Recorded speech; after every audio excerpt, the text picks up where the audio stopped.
அங்க வருகை தந்திருந்த முதல்வர்கள், நிதியமைச்சர்கள் அனைவரும் வந்து பிரதமரை சந்தித்தார்கள். பிரதமர் அனைவருடனும் வந்து கை குலுக்கி அவங்களோடலாம் சாப்பிட்டு நல்லா பேசிக்கிட்டு இருந்தாரு. அத்தனை போட்டோஸ் வந்திருக்கு. ஆனா விஜய் அவர்கள் என்ன சொல்றாரு தெரியுமா?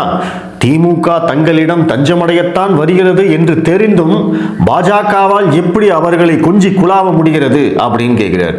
அதாவது இந்த அரசியல் அறவேக்காடுன்னு சொல்லுவாங்க இல்லையா, அரசியல்லையே வந்து தத்திகளா இருக்கிறது அப்படின்னு சொல்லுவாங்க இல்லையா, அந்த மாதிரியான அறிக்கை தான் இது.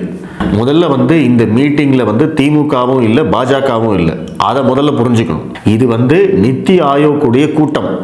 இங்கே பாரத பிரதமர் அதன் தலைவராக கலந்து கொள்கிறார். இங்கே தமிழகத்திலிருந்து தமிழகத்துடைய பிரதிநிதியாக முதல்வர் கலந்து கொள்கிறார்.